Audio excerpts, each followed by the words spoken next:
ಇವತ್ತು ಅವರ ಪತ್ನಿ ಮಾತಾಡಿರುವಂಥದ್ದು ಇದೆಲ್ಲವೂ ಕೂಡ ಷಡ್ಯಂತ್ರ ಅನ್ನುವಂಥ ರೀತಿಯಲ್ಲಿ ಮನು ಅವರ ಪತ್ನಿ ದಿವ್ಯಾ ಹೇಳಿಕೆ ಕೊಟ್ಟಿದ್ದಾರೆ. ಇದು ಸಿನಿಮಾ ನಿಲ್ಸೋಕ್ಕೋಸ್ಕರ ಮಾಡಿರುವಂಥದ್ದು, ನನ್ನ ಗಂಡ ಬೆಳೀತಾ ಇದ್ದಾನೆ ಅದಕ್ಕೋಸ್ಕರ ಅವ್ರಿಗೆ ಮಾಡಿದ್ದಾರೆ ಅನ್ನುವಂಥ ಹೇಳಿಕೆಯನ್ನು ದಿವ್ಯಾ ಅವರು ಕೊಟ್ಟಿರ್ತಕ್ಕಂಥದ್ದು. ದಿವ್ಯಾ ಅವ್ರ ಜೊತೆ ಈ ಘಟನೆ ಬಗ್ಗೆ ನೀವು ಮಾತಾಡಿದ್ರೆ ಅವ್ರ ಹೇಳಿಕೆಗೆ ನಿಮ್ಮ ಉತ್ತರ ಏನು? ಸರ್, ನಾನೇ ಅವಳನ್ನ ಒಂದು ಪ್ರಶ್ನೆ ಕೇಳ್ತೀನಿ. ಇಷ್ಟೆಲ್ಲ ನನಗೆ ಅನ್ಯಾಯ ಮಾಡಿದ್ದಾನೆ ಅವನು, ಸಾಕ್ಷಿಗಳಿದ್ದಾವೆ, ಅಷ್ಟೆಲ್ಲ ಸಾಕ್ಷಿಗಳಿದ್ದಾವೆ. ಇದರ ಷಡ್ಯಂತ್ರ ಏನು ಬಂತು?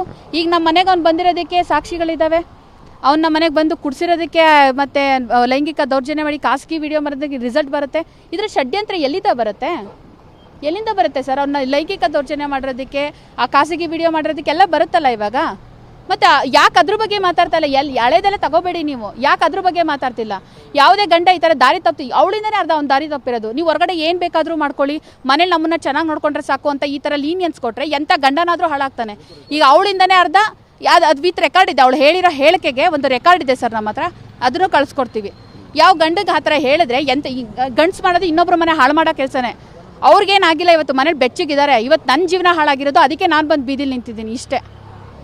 ಈಗ ಮುಂದಿನ ದಿನಗಳಲ್ಲಿ ಮತ್ತೆ ನಿಮ್ಮ ಮತ್ತು ಮನು ನಡುವಿನ ಸಮಸ್ಯೆನ ಸರಿಪಡಿಸಿ ಮದುವೆ ಆಗುವಂಥದ್ದು, ಜೀವನ ಜೊತೆ ಸಾಗುವಂಥದ್ದು ಅವಕಾಶ ಸಿಕ್ಕರೆ ನೀವು ಅದಕ್ಕೆ ಒಪ್ಪಿ ಕಂಪ್ಲೇಂಟ್ನ ವಾಪಸ್ ತೆಗೆದುಕೊಳ್ತೀರಾ ಹೇಗೆ ಅಂತ? ಇಲ್ಲ ಸರ್, ನಾನು ಕಂಪ್ಲೇಂಟ್ ವಾಪಸ್ ತಗೊಳ್ಳಲ್ಲ. ಯಾಕೆಂದರೆ ಅವ್ನು ಮುಂಚೆನೇ ಹೇಳಿದ್ದಾನೆ, ಈ ಥರ ಪ್ರಚಾರ ಆಗಿ ನಿನ್ನನ್ನು ನಾನು ಮದುವೆ ಆಗೋ ಪರಿಸ್ಥಿತಿ ಬಂತು ಎಲ್ಲರೂ ಮುಂದೆ ಅನ್ನೋದಾದರೆ ನಿಂಗೆ ನರಕ ತೋರಿಸ್ತೀನಿ ಅಂತ ಹೇಳಿದ್ದಾನೆ. ಆ ಕಾರಣಕ್ಕೋಸ್ಕರ ನಾನು ಒಪ್ಕೊಳ್ಳಲ್ಲ. ಕಾನೂನು ಪ್ರಕಾರ ಶಿಕ್ಷೆ ಆಗಲೇಬೇಕು. ಇನ್ನು ನನ್ನ ಹತ್ರ ಏನಂತ ಅಂದರೆ, ನಾನು ಇಲ್ಲಿ ಓಡಾಡ್ತಲ್ಲಿ ಬ್ಯುಸಿ ಇದ್ದೀನಿ, ತುಂಬ ಸಾಕ್ಷಿಗಳಿದ್ದಾವೆ, ಅದನ್ನೆಲ್ಲ ನಾನು ನೀಟಾಗಿ ಕಳಿಸ್ಕೊಡ್ತೀನಿ, ನಿಧಾನವಾಗಿ ಎಲ್ರಿಗೂ ಕಳಿಸ್ಕೊಡ್ತೀನಿ. ಆಕೆ ಮಾತಾಡಿರೋಂಥ ಹೇಳಿಕೆನೂ ಇದ್ದಾವೆ, ಅವ್ನು ಮಾತಾಡಿದ್ರೆ ಇನ್ನೂ ತುಂಬ ಇದ್ದಾವೆ, ಅದನ್ನೆಲ್ಲ ನಾನು ಕಳಿಸ್ಕೊಡ್ತೀನಿ. ಫೈನಲಿ ಬೆಳಗ್ಗೆ ನೀವು ಸ್ಟೇಷನಿಗೆ ಬಂದ್ರಿ, ಅವರು ಸೆಲ್ಲಲ್ಲಿದ್ದರು, ನೀವು ಬೆಂಚ್ ಮೇಲೆ ಕೂತಿದ್ರಿ, ನೋಡುವಂಥ ಪ್ರಯತ್ನ, ಮಾತನಾಡುವಂಥ, ಅಂದರೆ ಆ ಕ್ಷಣಕ್ಕೆ ನಿಮ್ಗೆ ಏನು ಅನ್ನಿಸ್ತು? ಎಲ್ಲೋ ಒಂದು ರೀತಿ ಇದು ಬೇಕಾಗಿರಲಿಲ್ಲ ಅಂತ ಅನ್ನಿಸ್ತಾ ಹೇಗೆ ಅಂತ? ಸರ್ ಪ್ಲೀಸ್, ಅದು ಬೇಕಾಗಿರಲಿಲ್ಲ ಅವನಿಗೆ ಅಂತಲೇ ಅನ್ನಿಸ್ತು ಸರ್. ಇನ್ಫಾರ್ಮ್ ಮಾಡಿದ್ದೀನಿ ಅವನಿಗೆ, ಬೇಡ ನೀನು ಆ ಕಡೆ ತಿರುಗಿ ನೋಡೋಕ್ಕೂ ನನ್ನ ಕೈಲಿ ಆಗಲೇ ಇಲ್ಲ. ಅವ್ನು ಇರೋ ಕಡೆ ಎಷ್ಟು ಹೇಳಿದ್ದೀನಿ, ಇಲ್ಲಿ ಕಂಪ್ಲೇಂಟ್ ಕೊಡ್ತಿದ್ದೀನಿ, ಅವನೊಂದು ತಡೆಯುವಂಥ ಪ್ರಯತ್ನ ಮಾಡ್ಬೋದಕ್ಕಿತ್ತಲ್ಲ. ಮತ್ತು ಅವ್ನಿಗೆ ಕಾಮನ್ ಸೆನ್ಸ್ ಇಲ್ವಾ? ಈಗ ಸಿನಿಮಾ ಇದೆ, ಅವ್ಳಿಗೆ ಹೋಗಿ ಹಂಗೆಲ್ಲ ಮಾಡಬಾರ್ದು, ಅವ್ಳಿಗೆ ಹುಷಾರಿಲ್ಲ, ಆ ಒಂದು ಪ್ರಯತ್ನ ಅವನು ಮಾಡ್ಬೋದಾಗಿತ್ತಲ್ಲ, ಇಲ್ಲಿ ತಡಿಬೋದು ಅಂತ. ನಾನು ಇನ್ಫಾರ್ಮೇಷನ್ ಕೊಟ್ಟಿದ್ದೆ ಅಲ್ಲ, ನಿಮ್ಮನ್ನೇ ಕಂಪ್ಲೇಂಟ್ ಕೊಡ್ತೀನಿ ಅಂತ ಕೊಟ್ಟಿದ್ದೀನಿ.